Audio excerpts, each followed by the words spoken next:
All right, well, hello everyone. Thank you for joining us this morning for the ZOOMinar series on proteinopathies. We are honored this morning to have with us Professor Amy Gladfelter. Amy received her bachelor's degree from Princeton University in molecular biology and did her PhD at Duke University in genetics. She is currently a full professor at University of North Carolina at Chapel Hill. Amy has a very broad area of research, and she has won a number of awards, including most recently the HHMI Faculty Scholar Award, and she was elected to the ASCB Council starting in 2021. So when Amy had to choose her topic, as I said, she is so broad that she had many topics to choose from, but she decided to talk to us about a very timely topic, which is related to viruses and also to phase separation. So Amy, we're very excited to hear your talk. Great, thank you so much for the opportunity to be here. Let me just transfer over to my slides.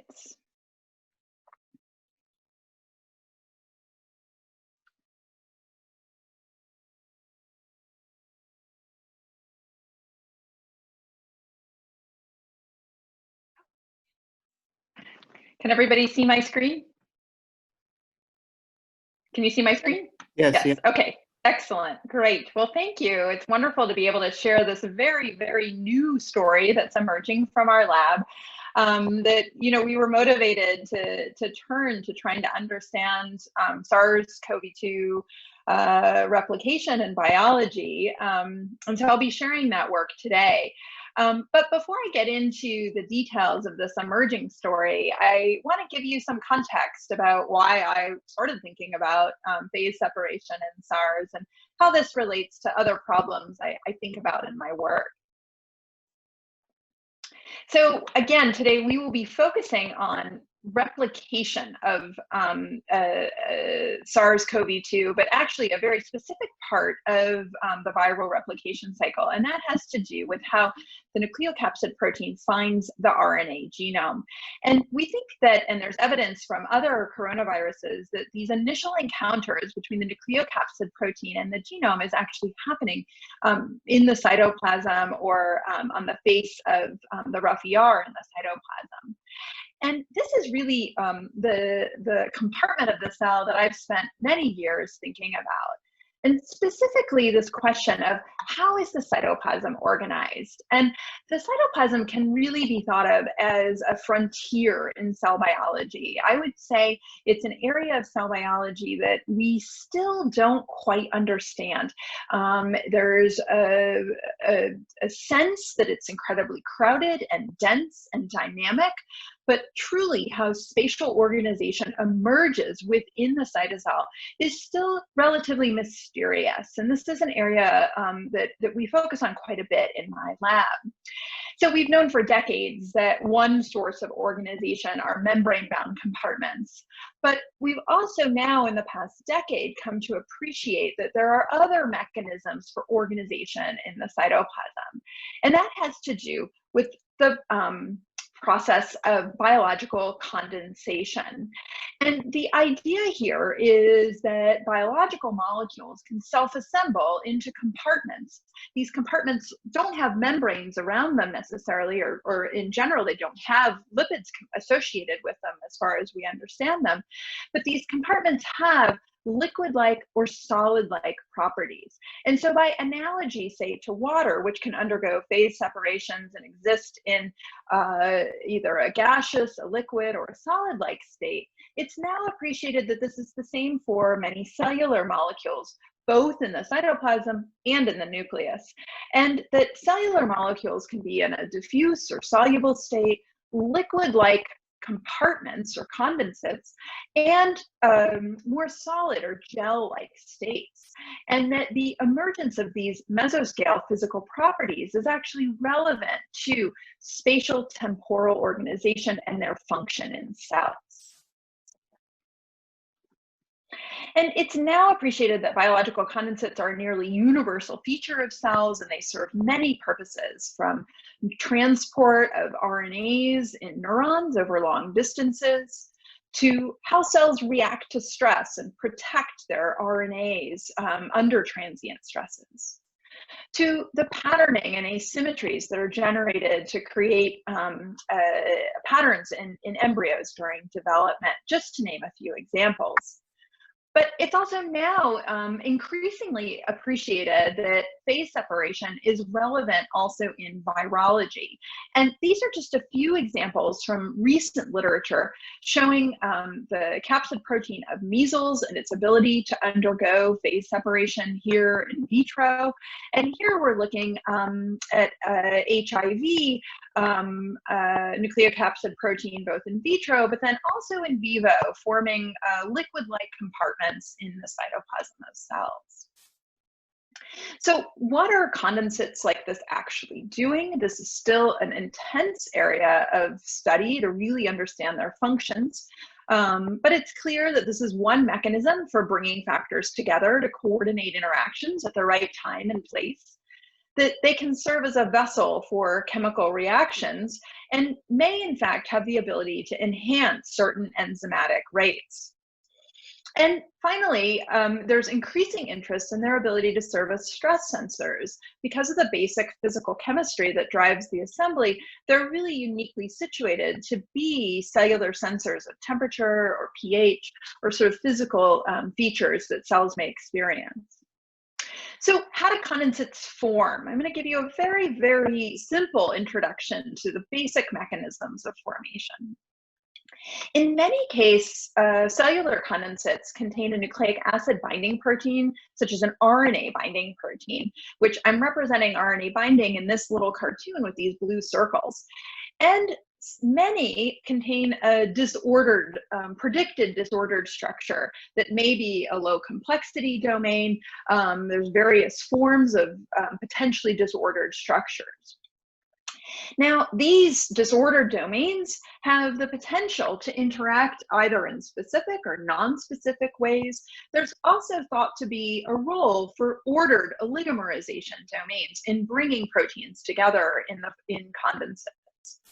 At the nucleic acid side, again, many condensates contain nucleic acid, and molecules such as messenger RNAs or non-coding RNAs may have a series of specific binding interaction sites, which I'm representing here in pink, but also there's a role for non-specific interaction with nucleic acids. And so these sites that allow for either specific or non-specific interaction, I'm calling them just sort of sticky sites to capture both specific and non-specific, essentially bring multiple molecules together, importantly through generally weak and also multivalent interactions, so that there's multiple sites of interaction amongst the molecules. And so when we have a population of these molecules together, brought together by these interaction sites, we now see the nucleation and assembly of a condensate, and ultimately the emergence of mesoscale droplets. These droplets are often spherical if they've formed and have liquid-like characteristics. This is governed by surface tension forces balanced out by viscoelastic forces from the interactions amongst these molecules. Now, importantly, depending on the strength or the binding affinity of these interactions, the spacing between potential interaction sites, this is going to inform the viscosity or the viscoelasticity of the condensate. It will affect its ability to fuse. It will affect, therefore, the size of the droplets and the sphericity of droplets. So in some cases, you may see droplets that are very small. In other cases, you may see droplets that flocculate, because essentially those viscoelastic forces are too strong to be overcome by surface tension. So essentially what I think is a really fascinating problem in this field is that we are dealing with a series of nanoscale interactions that, when combined, give rise to assemblies that have very particular mesoscale material properties. And so a major question in the field is essentially, how is this molecular scale information encoded to lead to a wide array of different sorts of material states that we see within biomolecular condensates? And one of the most, I think, powerful aspects of this nascent field is that in many cases, this demixing process happens spontaneously without any input of energy in a test tube. That's not to say in a cell that these are obviously not equilibrium bodies. They are likely using ATP, consuming energy to maintain their states. But for simple biophysical and biochemical analysis, we can reconstitute the basic assembly process simply by mixing together, in this case, proteins and RNAs. And you can see a rapid demixing and the formation of spherical droplets that can undergo fusion. And it's in this context that we can actually measure material properties such as the surface tension or the viscosity using microreology, or by measuring the fusion times. So in my lab, we focus a lot on the nucleic acid component of condensates, and specifically RNA, which, as I mentioned, is a very common constituent of many condensates in cells. And so RNA is relatively poorly understood in general, but especially in the context of condensates. So what are some interesting features of RNA in thinking about condensates? Well, one is that unlike proteins, it has this uniform negative charge. I already mentioned that there's a potential for multivalency. We have the ability to have a sequence encoded binding sites, and in many cases, RNAs will contain multiple binding sites for any given RNA binding protein. And many RNAs will have a constellation of different binding sites that can bring together distinct different RNA binding proteins. So we think this is an important part of the grammar or specificity in condensates. RNA is large, and today we'll be talking about SARS-CoV-2 genome, which is a massive RNA molecule. It's 30 kb in length, and in general, RNAs are much larger than proteins, and we think this is actually going to be very important in thinking about RNA as a scaffold, a molecular scaffold for condensates. Furthermore, RNAs can take on a variety of dynamic secondary and tertiary structures, just like proteins can. But in the case of RNA, we can see sequence encoded interactions that allow for base pairing of molecules in a very specific orientation and organization. And finally, RNA has distinct mechanical properties compared to protein, which again allows it to impart distinct physical features to the condensates. And so much of the work in my group is actually really focused on these different aspects of RNA and how they contribute to condensate formation. But again, today, I am going to talk about this very timely project that we just started that, again, was prompted by really thinking about this enormous RNA genome that has to be packaged with fidelity and packaged, it's thought to be a single copy of the genome per virion. And what got us really interested in thinking about this both was the enormous size of this genome, and also the fact that the nucleocapsid protein is a known RNA binding protein. This has been studied quite well in SARS-1 virus, and it's well appreciated that it has multiple RNA binding domains. So we thought this is a protein that's very likely to undergo some sort of condensation when it combines with the RNA. And specifically, we've been thinking about this and how it may play a role in packaging. But I want to just mention that nucleocapsid is probably present and involved in multiple steps of the life cycle. So while we're focusing on thinking about this as a packaging problem, condensation may be at play in multiple steps of the life cycle. And many of the experiments I'm talking about today, we posted on the archive earlier this summer, so you can read more about it here. So let's begin where we began, which was thinking about the nucleocapsid protein and the genome. So the nucleocapsid protein, you can see here in a schematic where we've looked at a disorder across the primary sequence. And so what you can see is that there's regions of the nucleocapsid protein that are highly disordered or predicted to be highly disordered. So particularly the N and the C terminus, but also this more C-terminal RNA binding domain. And then here is a more structured RNA binding domain that's more N-terminal.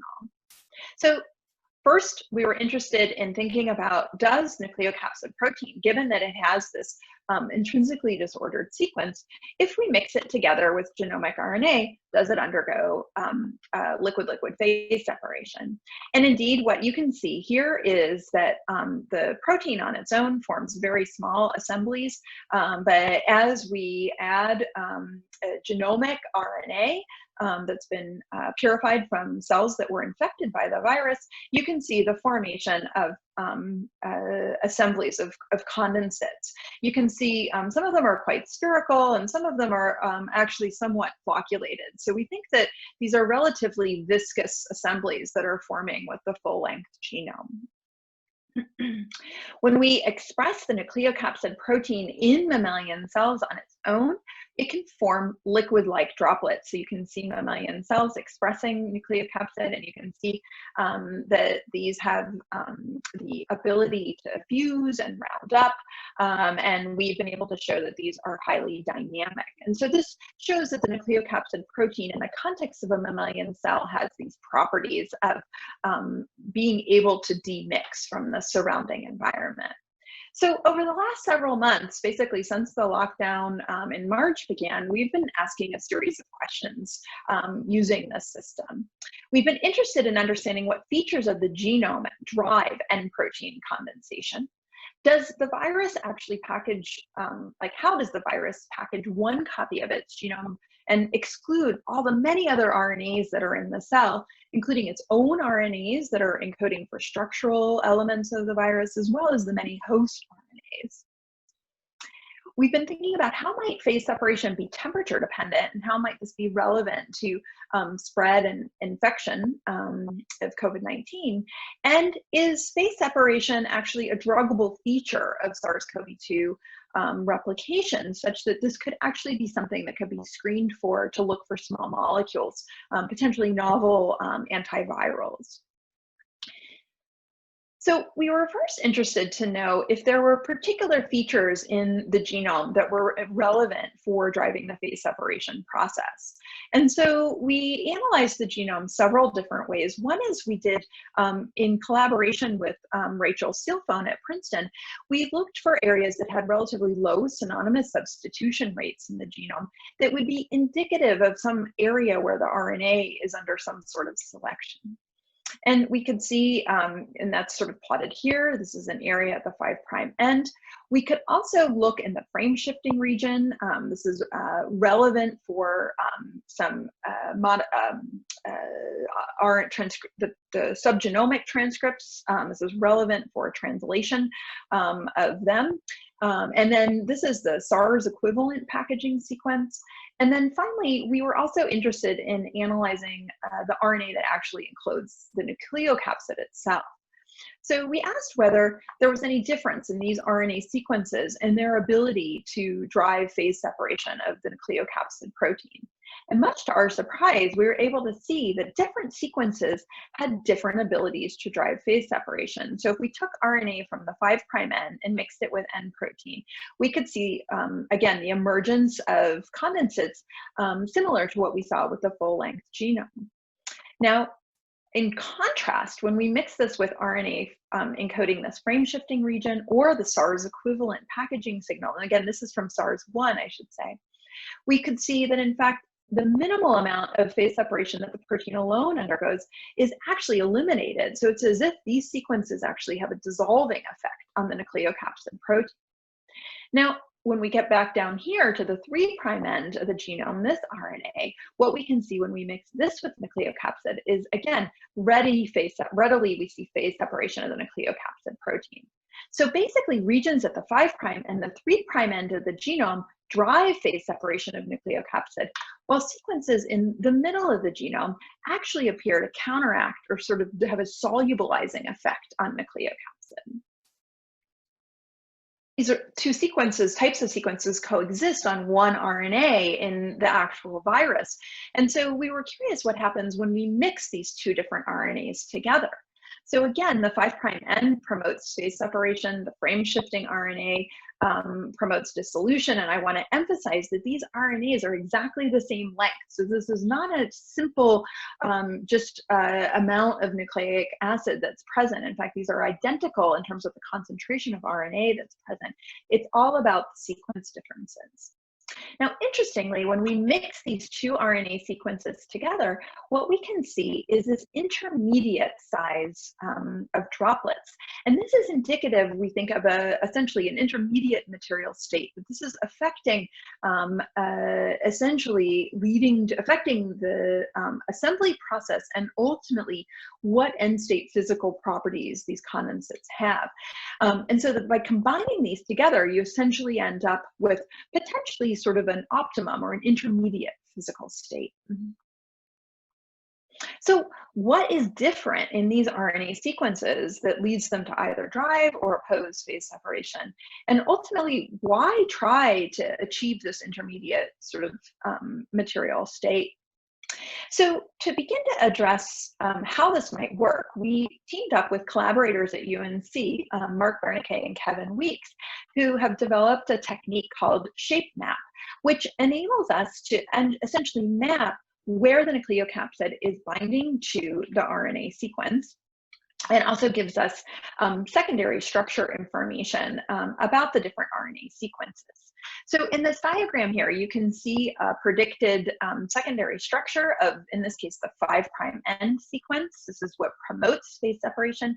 And in purple here, you can see the most predominant interaction sites for the nucleocapsid protein.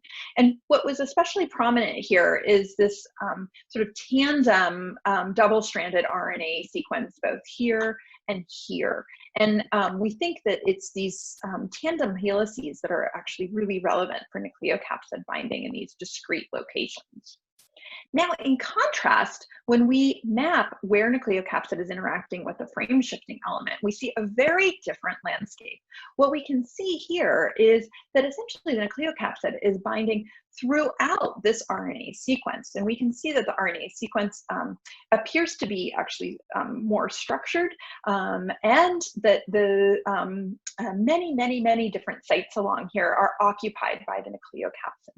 So these two RNAs that have very different abilities to promote or limit phase separation also appear to have a very different mode of interacting with the nucleocapsid protein.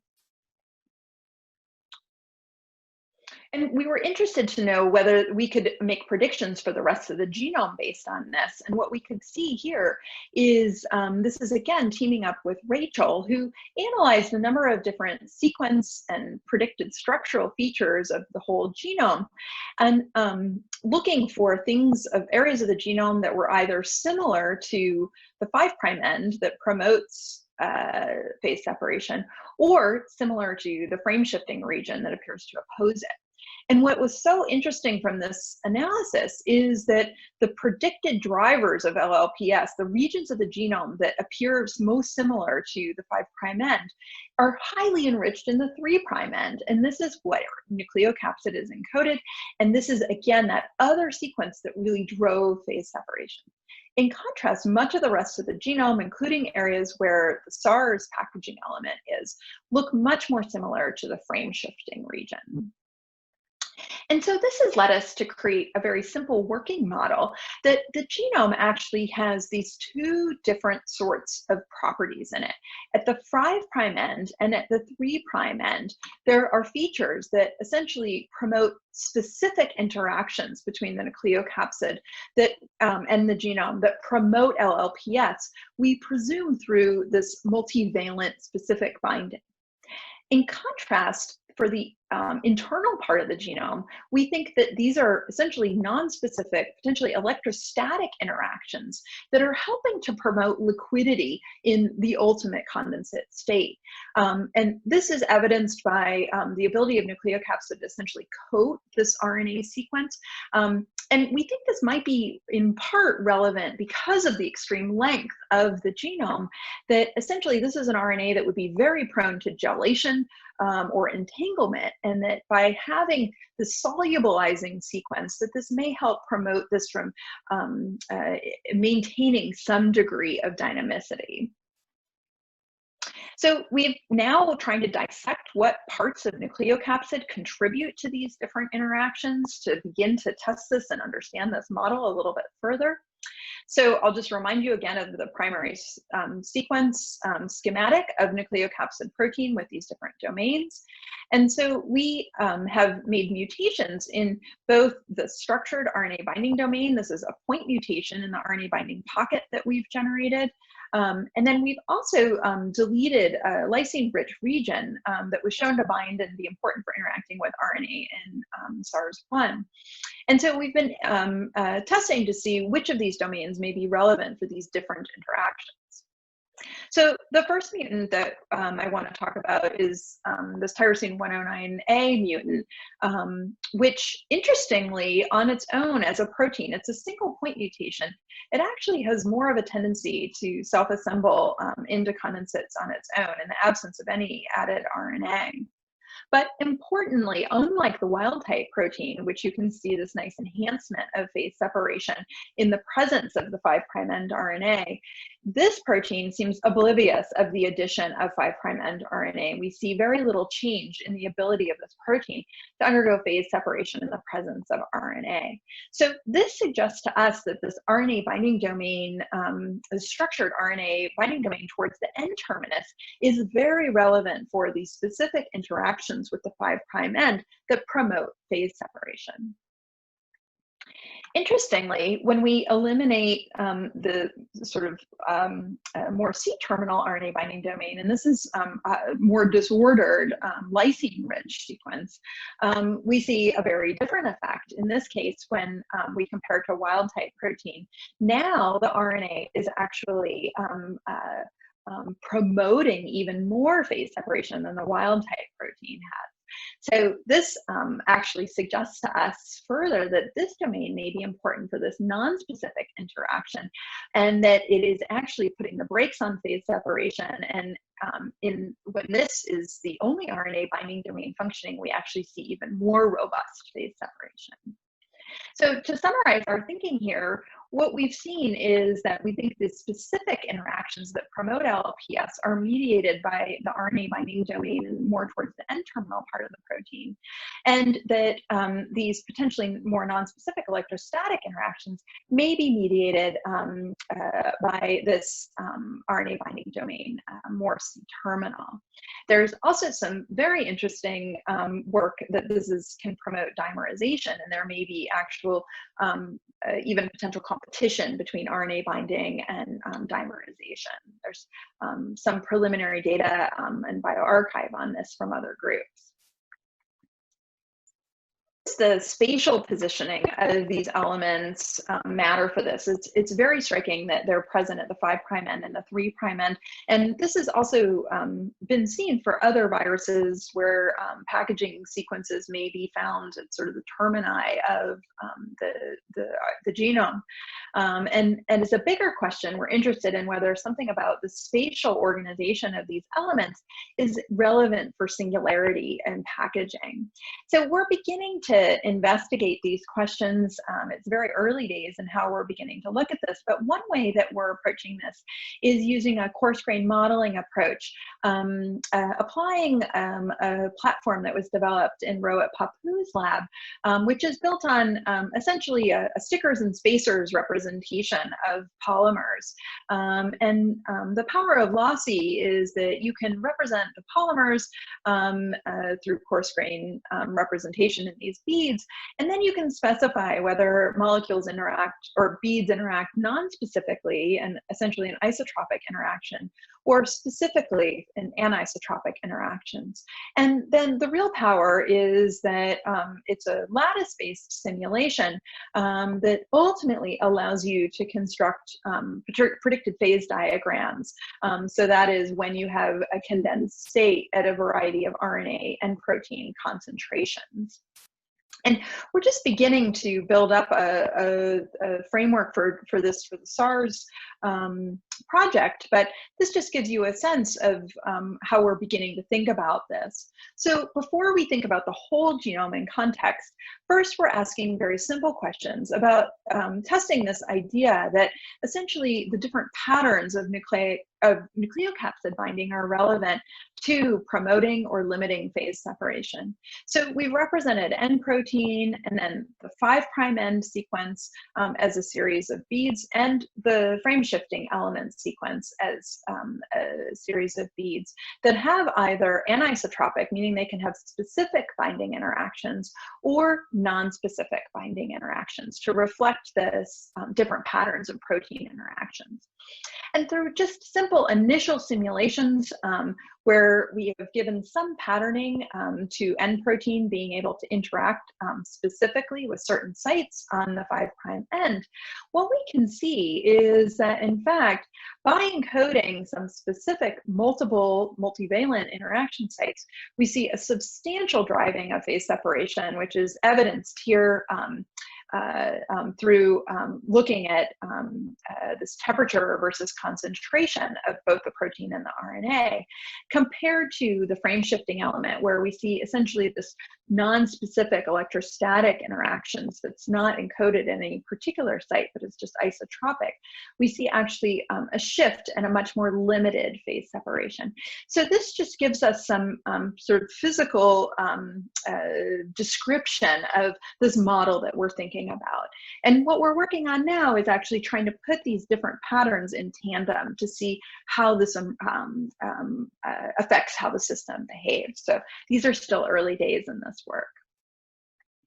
So I want to just continue with a few more data slides asking some different questions about why we might have these opposing features in the genome. I talked about one, maybe to prevent entanglement of the RNA, but we also wondered whether this was helping in packaging selectivity and might be a way that when packaging the virion, that subgenomic RNAs get excluded, but genomic RNA gets included.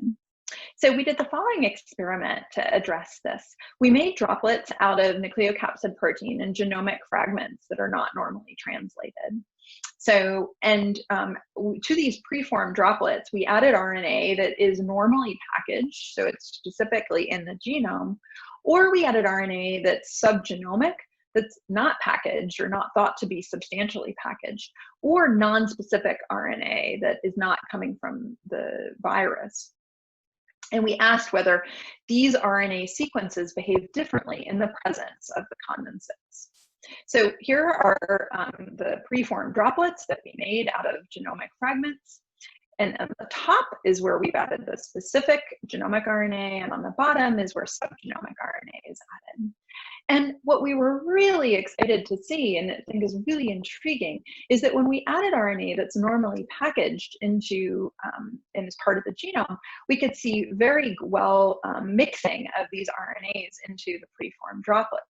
In contrast, when we added non-specific RNAs, we could see these actually formed assemblies that did not mix well with these preformed droplets, raising the possibility that one function of condensates having a particular material state is to enable the incorporation of specific RNAs and eliminate the incorporation or exclude the incorporation of non-specific RNAs. This is just a hypothesis, but we think that these data are a tantalizing support of that. minute or two, I just want to talk about how phase separation might be relevant to COVID-19. We hypothesize that there may be a connection between temperature phase separation and viral replication, in part because of the bat reservoir origin of the virus. And because, of course, temperature is a natural, can be a modulator of phase separation. So the reason we started thinking about this is because the natural history of these bats is that they hibernate in caves that are quite cool, and their average body temperature drops substantially during hibernation. We thought that this could actually be an important cue as the bats potentially awaken from hibernation, that there may be a temperature-dependent replication. There's also thought to be some temperature gradients in the upper airways of humans. Certainly the very early epithelia in the nose before the air has actually warmed are thought to be potentially a little bit cooler than the rest of the airway. So we have done some experiments with looking at whether N protein phase separation or N protein plus RNA is temperature sensitive. And we're really interested to see that N protein on its own, again, forms very, very small condensates without RNA at room temperature, a little bit more at 37, but as we increase temperature from 40 up to even 45, we see an enhanced phase separation. So this is very interesting because it's an example of a lower critical solution temperature, meaning phase separation is enhanced as the temperature increases. Now, interestingly, when we add RNA to this, we still see this phenomena, but we actually see the optimum and largest, I shouldn't say optimum, I don't know what the optimum is, but the largest condensates at body temperature, 37 degrees, and slightly smaller ones as we go up to 40 and 45 degrees. So we think this is a very interesting, potentially just basic biology in terms of phase separation. There's not very many biological molecules yet that are known to have this LCST behavior. So we think this will be a very interesting model for understanding that, and ultimately could be relevant for thinking about how temperature influences the replication cycle. And then finally, this is my last data slide. We've just been wanting to see proof of principle whether we could use N protein RNA condensates as a screening platform, as a way to screen for antiviral drugs that ultimately could be effective for treating COVID-19.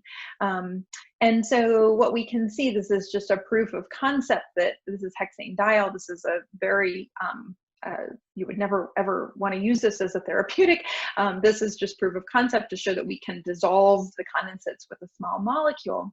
Lipoic acid is a compound that came out of a screen from Tony Hyman's lab that's been shown to impact stress granules, and indeed it also has an effect on N protein RNA condensates. And interestingly, kanamycin also seems to have an effect, and we think we're kind of very excited about this antibiotic just because we think it is having an effect specifically through the RNA protein interaction. But this is really just proof of concept to show that potentially phase separation might be something that would be easy to do a visual screen for in a high throughput microscopy-based assay for small molecules. So I'll conclude here with our final model, which is that we think that the nucleocapsid undergoes phase separation with the full-length viral genome through a combination of specific sequences that are at the 5' and the 3' end that really drive or promote phase separation, but in combination with other sequences that essentially form or act as a counterforce to this, that are promoting solubilization, and we think are promoting a more liquid material state. This condensation process is temperature sensitive, and we think one function of the assembly may be to exclude non-specific RNAs that are not to be packaged in the virion.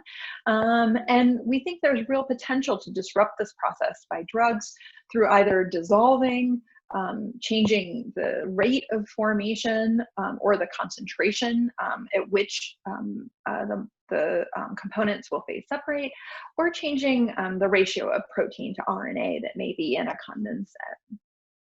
I want to highlight that there are a number of other groups that have also seen phase separation relevant to N protein and also some host factors, as well as with RNA genome. These are some beautiful papers, so I want to draw attention to them. Oops, I think I skipped a slide. I just want to highlight all of the people that contributed to this work. This is the complete author list from the preprint. And then I'm just going to draw real attention to people in my group, Christine Rodin and Chrissy Eiserman, who were tremendously terrific scientists working through very difficult times to really gain traction and to get to the bottom of this problem and this behavior. They're really tremendous young scientists. And recently we're joined by Ian Syme, who's the theorist who's working on building the coarse grain models. I want to thank the rest of my lab and my funding sources. So thank you so much for your attention. Thank you, Amy. That was a lovely talk. So now we'll have a question period, and I'm going to enable the people who've raised their hands to, I'm going to promote them, and then we can start asking questions. So our first person is Anurag. So if you could please ask your question.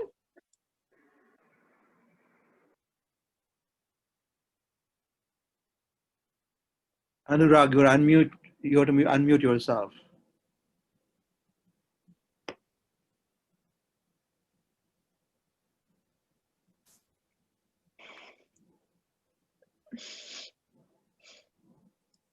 Okay, well, Looks like it's not working on. Yeah, maybe it's the connection. Samrat?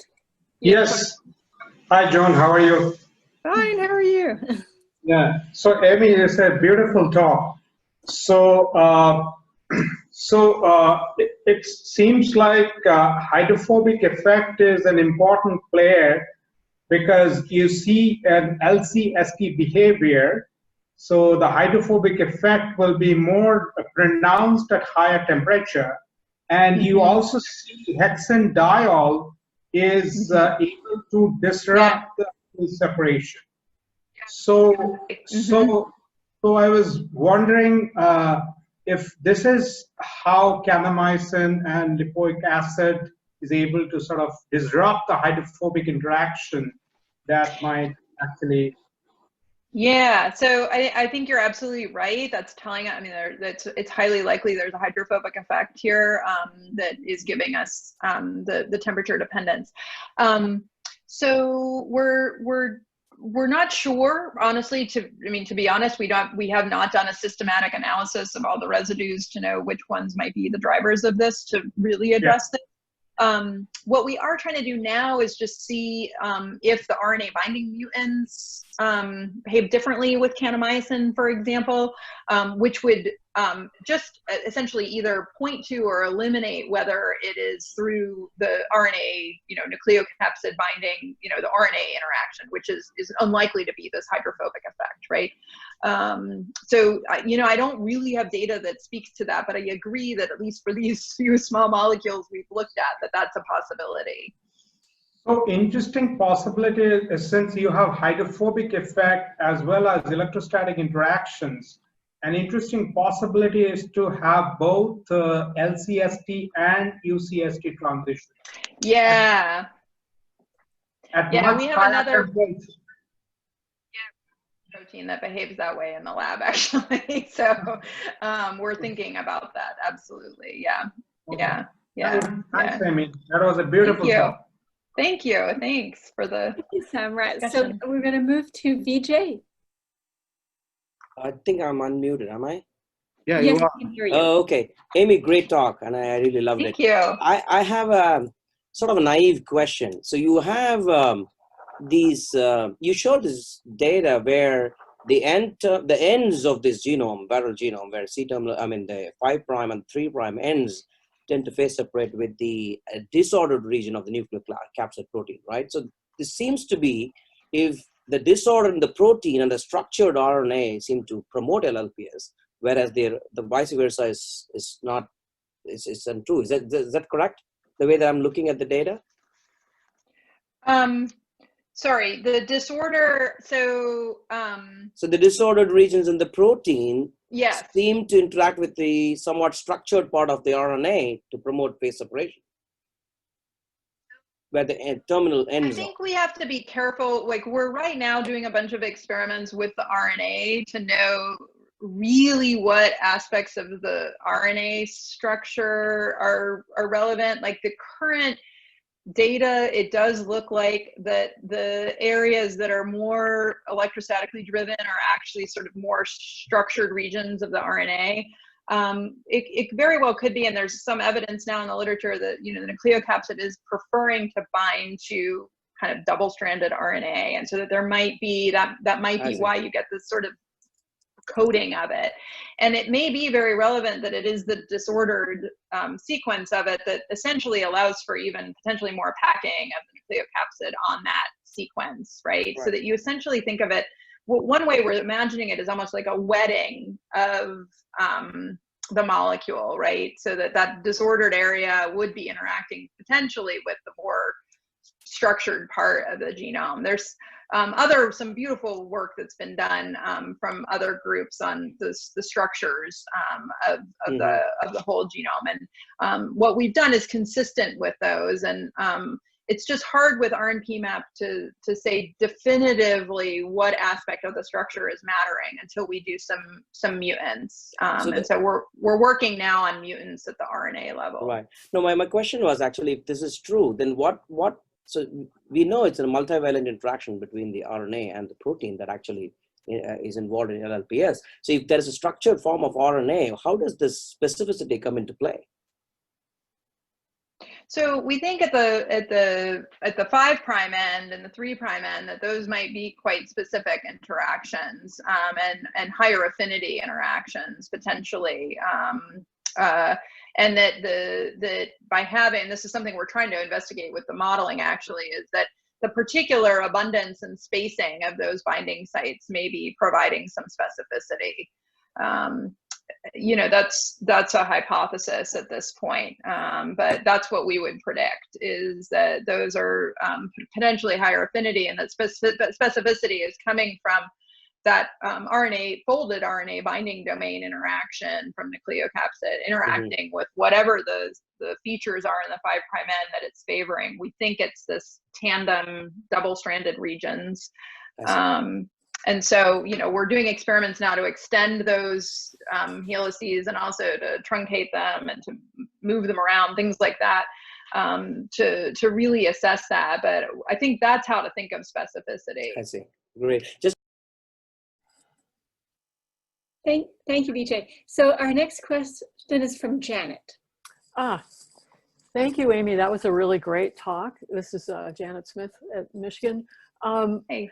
I was fascinated by the possibility that that this specificity may be leading to packaging of genomic RNA and exclusion of subgenomic RNA, which is, you know, sort of a bit of a biological mystery. How does that happen? But I'm confused because the subgenomic RNAs have that 5' UTR region. So they have part of it. They have part of it, but they don't have the whole sequence that actually we've been using. So the sequence we've been using for many of these experiments is just over 1,000 nucleotides, right? And it's just a subset of a short subset of that actually that gets affixed to the subgenomic RNAs. So in fact, when we have that smaller sequence affixed to, say, nucleocapsid, we see the exclusion effect, and so we think that it's that other sequence that's not on the subgenomic RNAs that is probably really, you know, predominating. Okay, but you haven't tested that directly.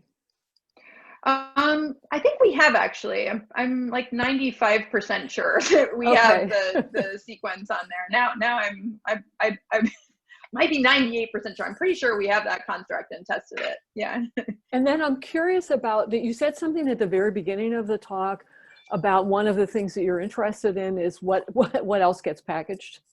And I know from, you know, for example, HIV is a little bit like a garbage can, that there's a whole bunch of stuff from the cell that ends up in there. So have you actually looked and seen other RNA species in the virus particles? Yeah, we ourselves have not. And I've been looking in the literature for this, and it may be that I'm just missing it in the vast literature of SARS-CoV-2.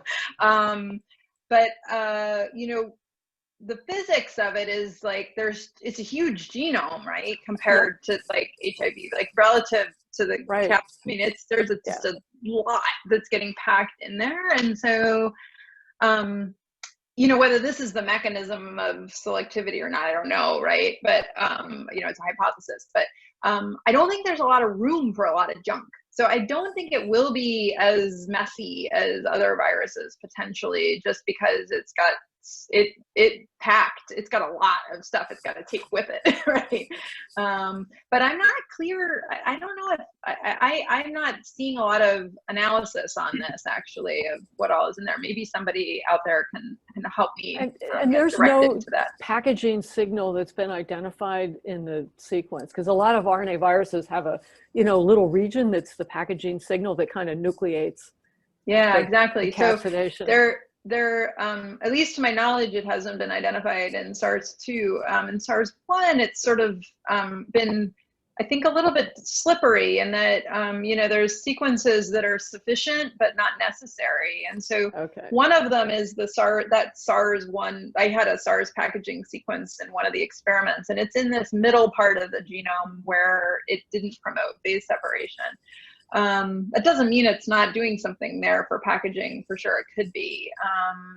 And we haven't yet done experiments on sort of looking at sufficiency for packaging or what's necessary. I think there are lots of people doing those experiments, though. I'm sure we'll see them soon. If I suspect. Really interesting. Yeah. Thanks. Thank you. So I don't see any raised hands, but we have one question in the Q&A. And Amy, I don't know if you want to open the Q&A. Oh, yeah. Okay, so this is from Jikan Lu. Why do the droplets disappear when the RNA concentration is high for SARS-CoV-2? So this is a great observation, and I should have highlighted it a little bit more.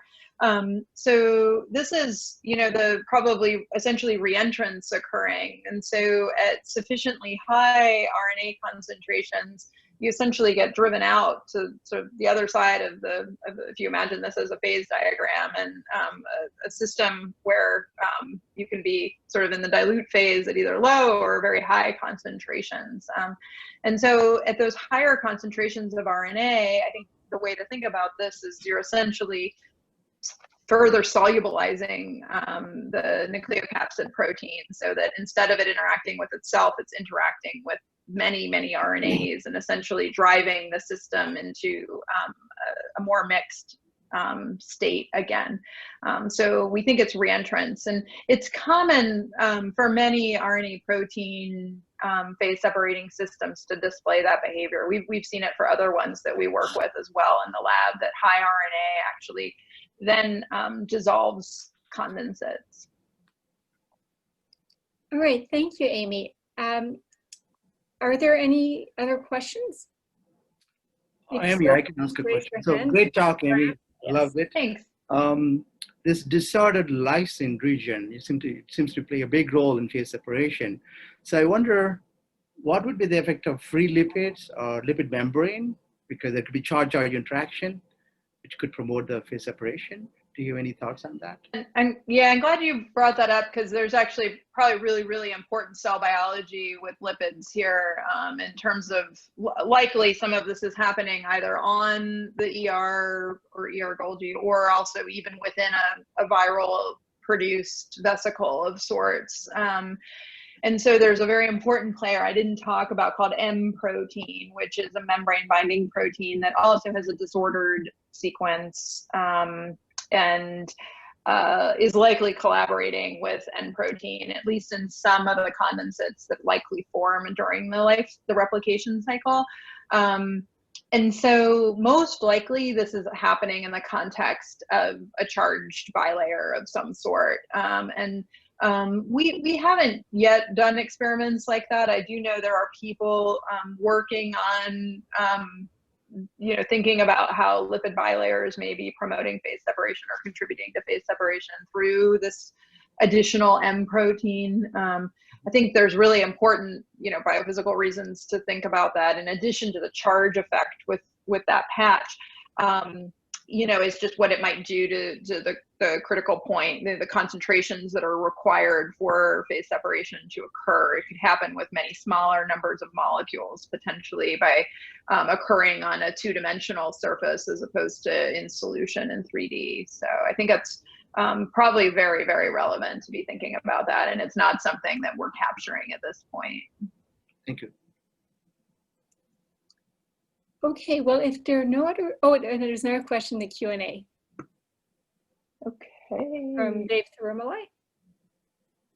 Okay, great. So the question is could the 5' or 3' alone drive condensation? And that is the case, yes. So we have not tried them, actually, I'm not going to say that. I think we have tried them in combination, but they both on their own can drive condensation. So, whether having both of them is important, potentially, having them at different ends, may be important for sort of singularity and sort of spatial organization somehow of the packaging, but that's just speculation at this point. Could I, the host wanted to unmute Yeah, go me. ahead, Dave, you can ask question directly, yeah. If that's the case, the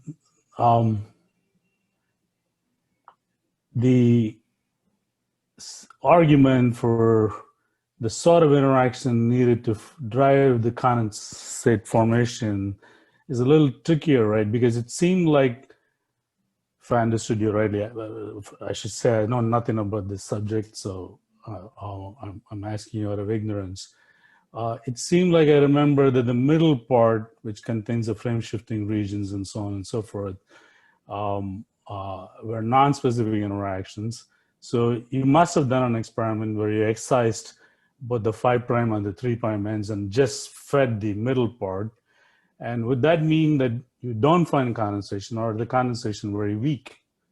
Yeah, so I showed that for at least the region around the frame shifting element. So it's like 1,000 bases or so, where for the most part, you don't see phase separation. There is a very narrow range of concentrations of protein and RNA where that does promote phase separation, presumably through purely electrostatic effects, we think, or at sufficiently high concentration, there's maybe a few binding sites in there that are stronger and potentially specific. So there's a very, very limited range where you see phase separation with those elements.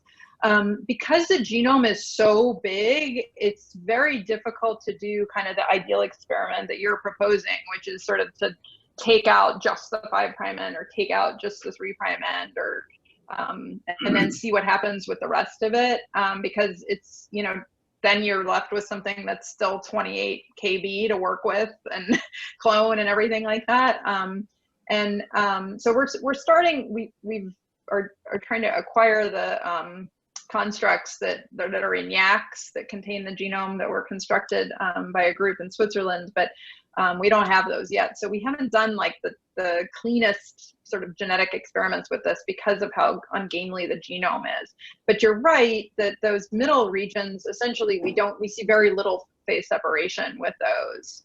And in fact, there's a little bit of protein only phase separation in the nucleocapsid, and when we add that frame shifting type RNA to it, it actually dissolves those.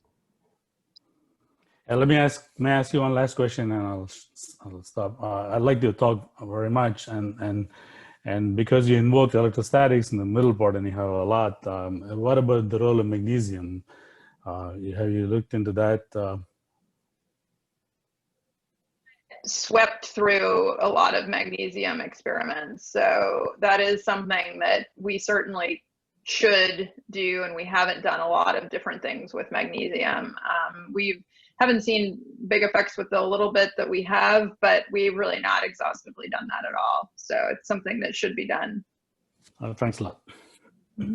Okay, so we've reached the top of the hour. So what we're going to do is we're going to allow all participants in. And Carmelo, I see that you have your Can hand you up. formally close the session so that we can go in formal session? Okay, so Rams, you can do that, and everybody's going to join live. Thank you. Thank you all for coming and joining us in this webinar. Thanks to Amy for the great talk. And next week onwards, we'll shift the timing to set, what is it, going to be Saturday at 10 o'clock Michigan time. So the next seminar would be on September 12th. All right, carry on, John. Oh, well, can you admit, or can Bikash admit I can promote Carmelo to panelist. So, Carmelo, you can unmute yourself and talk.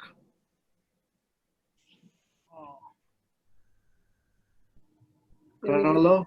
Yep, I can hear you. I can't. I think she's, or yeah, muted. I can talk? Yeah, go ahead. So just one curiosity. Consider that surface tension is influenced by temperature, and is the driving force for droplet formation. If you consider whether the surface tension of RNA is influenced by the sequences? Not the whole question. Is the question about what the surface tension effects are, or? Surface tension of the droplet containing RNA. Have you measured this quantity? Yeah, so we've not directly measured this yet. We should. We just need to yeah. It's not something we've taken the time to do yet. And we should, because at this point we see that depending on what RNA we're using, we certainly see a different size distribution of droplets and a different tendency to flocculate, which could be because of surface tension differences, or it could be because of the viscoelastic properties inside the droplets, or both, right? And we have not done microreology or inverse capillary velocities yet on the different RNA systems. We've done that for other components, other phase separating systems, which in other systems that we study, different RNAs give you different surface tensions and different viscosities. So that's RNA sequence dependent. So it wouldn't surprise me if we see differences here. But I don't know yet. We haven't measured surface tension yet. Okay. There is a question in Q&A. Thank you very much. Thanks, Carmelo. Thank you. Joan, Okay, you have to unmute yourself. Sorry, I was telling Amy to read it. Maybe out loud. Okay. This is from Luis da Pozo Yauner. Sorry if I mispronounced that. During the epidemic, the virus mutates to adapt to factors such as the host immune response. These changes in the genome could alter the sequence pattern in the genome that drives the packaging of viral particles, which could decrease the ability of the virus to replicate. Does the viral genome have any mechanism to balance the need to mutate, to adapt, and the need to not lose packaging efficiency? Yeah, so this is a really interesting question, and as to sort of how this is evolving, and it's actually, I think, goes beyond SARS-CoV-2, which is as we think about RNA sequences that are relevant for phase separation, what sort of selection there is on RNA structure that's not about coding for amino acids, but is really intrinsic to the RNA sequence, which is, what we were looking at with that synonymous substitution rate analysis. This is obviously a really complicated question, and I'm not an official virologist to give you probably the most proper answer in terms of how it relates to the immune system. But I will say we are trying to kind of pay attention to the large-scale sequencing projects and kind of see what areas that we've identified as relevant. might be either evolving faster or slower than other parts of the genome. And I don't have a definitive answer for that yet. I think there's probably really, really important forces at play here on selection that are incredibly complicated dynamics that affect also dissemination. And but it's definitely something we're kind of trying to pay attention to in case there's something intriguing that comes out of those large scale sequence analyses. I don't know, it's probably not the greatest answer, sorry. Joanne, can I ask a question? Yeah. Of course. Yes. Oh, Amy, I was wondering whether you tested the possibility of the nucleocapsid protein phase separating with mammalian RNA or vice versa. Yeah, so we have actually, yeah, we have used different sort of bulk RNA to see if it can promote phase separation. And indeed, it can enhance the phase separation, and it can also sort of cause more phase separate. Like if you add it in combination with the genome, for example, you can see enhanced phase separation, right? So I think nucleocapsid is probably very likely interacting with host RNA as well.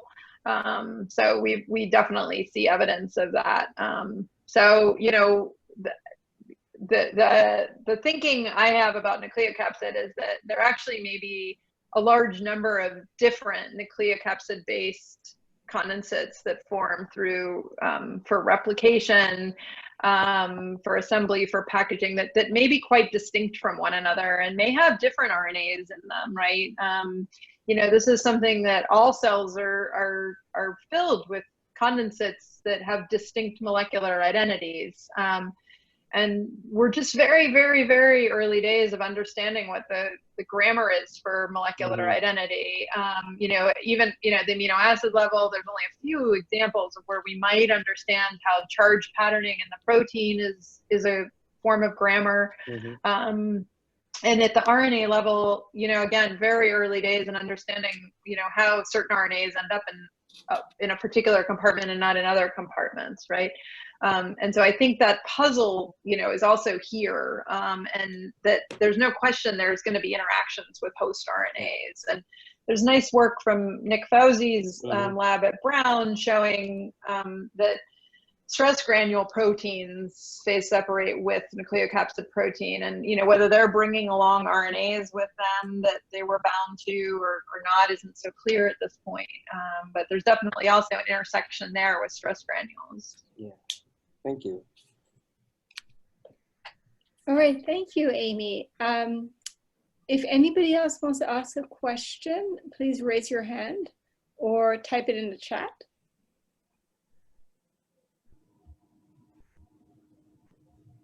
If not, I think we've had a great number of questions, and